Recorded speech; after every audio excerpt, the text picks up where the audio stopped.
So 2 years ago, I designed a dream board for myself, which consisted of all the things that I kind of wanted at the time. Amazing thing is, the things that I focused on, right, came true and came to pass.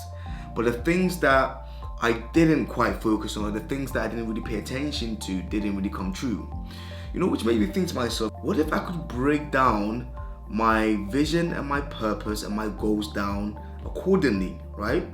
And diligently follow these goals and diligently follow my purpose and vision for the next 6 months to 24 months. I know sometimes doing things like this can be like, oh man, like it just seems a bit washed, right? Since those things came true on that vision board, I thought to myself, no, you can't play with this. Sometimes really designing your life and structuring it in the right way means that you're more likely to achieve those things. So this is exactly what this video is all about. This is the video around my life plan broken down into the vision and purpose of what I would like to achieve. And in this video, I'll showcase the practicalities of how I've actually structured this, right? I've created a board for myself. As you can see, I've put down my vision and my purpose on plaques on the wall in frame so that I can look at it every single day to motivate myself and drive myself to the destination that I want to go to in life. So this video will comprise of 2 parts. The first part will talk about the philosophy and psychology behind goal setting and also the vision and the purpose. And the second part will consist of the practicalities, right? How to create this board, how to create this frame, and also how to structure your goals and your purpose in order to achieve success. So guys, make sure you stay to the end because I think you're gonna get a lot of value out of this video, which you can also use to implement into your own goals and your own vision, your own purpose as well. So a few years ago, I read a book called The Happiness Hypothesis by Jonathan Haidt, who's had a huge impact on my life. In this book, the author actually breaks down different philosophies of living your life, from scientific research on how to be happy and have a meaningful life, to Stoic philosophy, to Eastern philosophy from the Buddha, and also from influential religious figures like Jesus Christ. And what the author did was he accumulated all these different philosophies into one philosophy to determine how best to structure your life, how best to find meaning, and also how best to be happy effectively.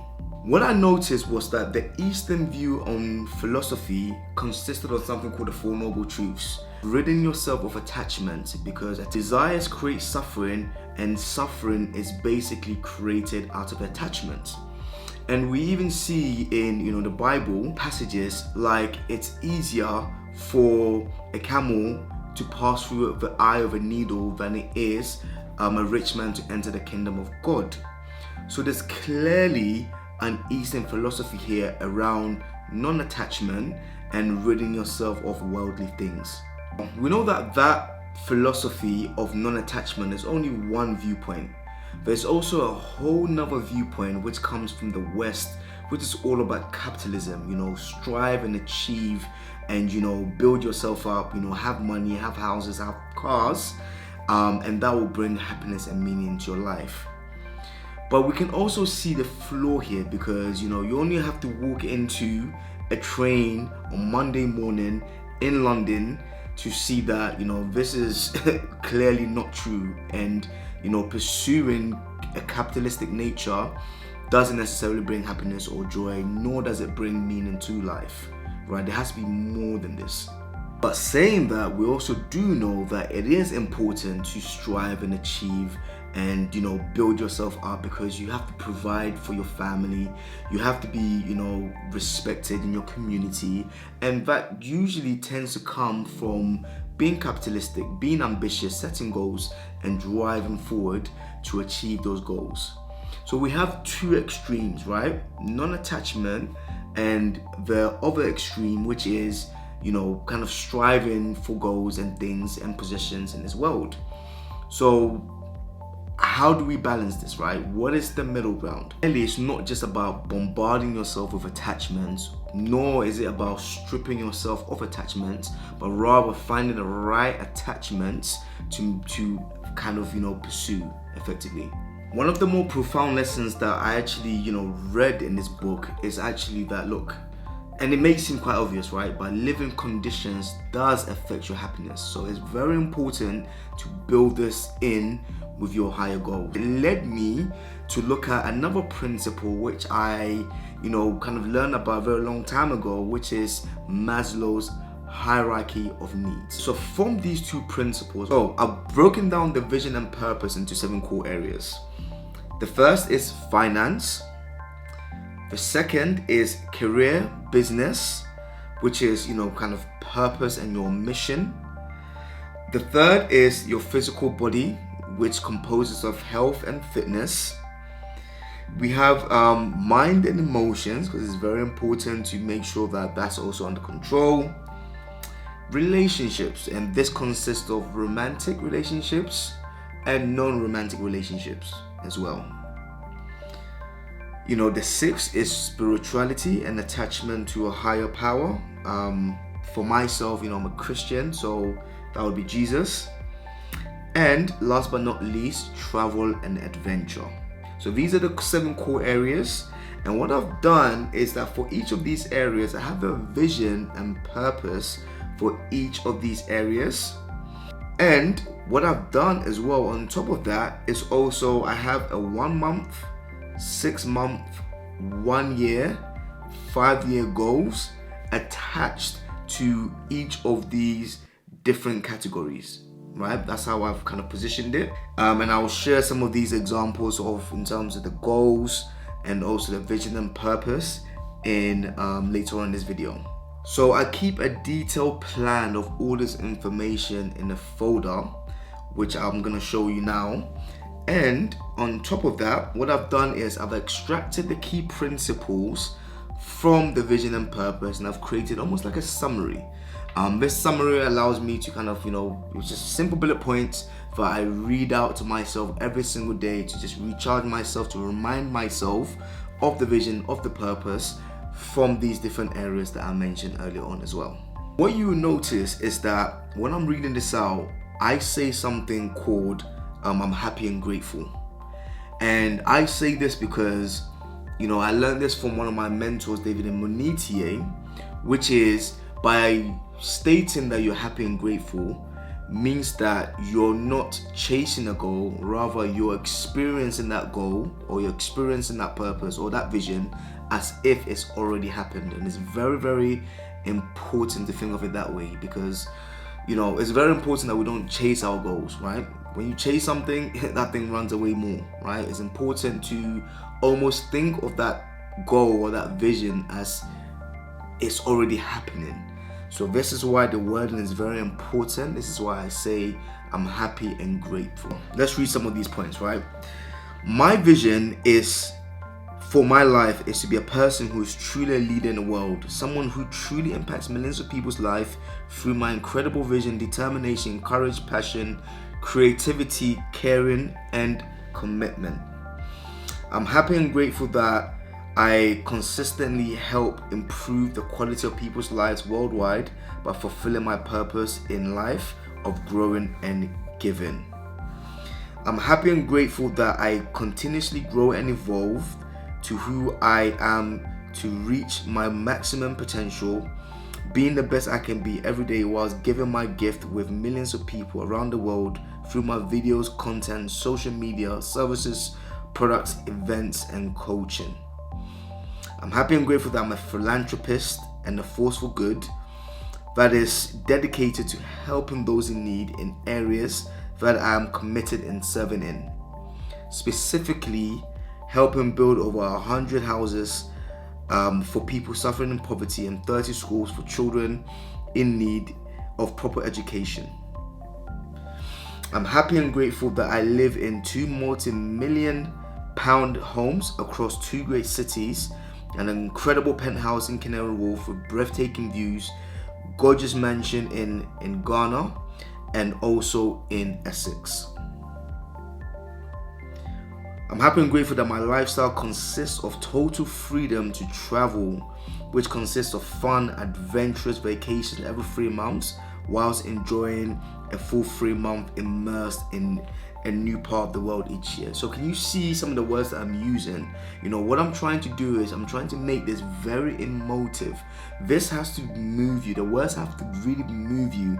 And almost, you know, sometimes when you read it, you know, bring a tear to your eye, guys. It's important because by visualizing this in this way, it will create for you an emotion inside, and that emotion can drive these things from happening, or these things to happen. Okay, so some of the other ones around fitness is I'm happy and grateful that I'm physically fit and weigh 72 kgs with 7% body fat with unstoppable energy.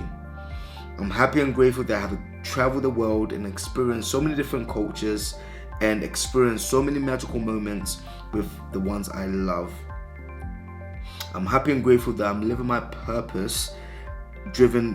purpose-driven life that allows me to experience a deep sense of meaning and happiness and fulfillment every day. You know, I'm happy and grateful that I'm a master of my emotions and my mind, constantly experiencing peak levels of emotional energy and, you know, vitality. I'm happy and grateful that I'm a force for God and have a deep and everlasting connection with God, my creator. I'm happy and grateful that I'm living my destiny.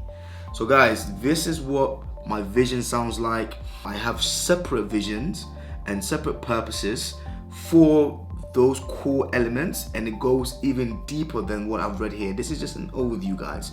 It goes a lot deeper in the different categories that I've mentioned earlier on as well, guys. Okay, what I'll do is I'll create a completely separate video in terms of how I've broken down my specific goals from the perspective of 1 month, 6 months, you know, 1 year, 5-year goals, how I've broken that down. I'll probably link that video below this one in terms of in the description so that you can watch that as well. What I've also done is I've created, you know, a framed image of exactly what I've written out to you in terms of the summary for the vision and purpose, and I've hanged it up on my wall, guys. You know, I don't necessarily utilize that to read every day, but for me, seeing it every day, you know, motivates me to think of exactly what my vision is, what my purpose is, and what I need to drive for the day to kind of, you know, incrementally have that 1% change each day that will lead me to that ultimate goal and that ultimate vision that I have for myself, right?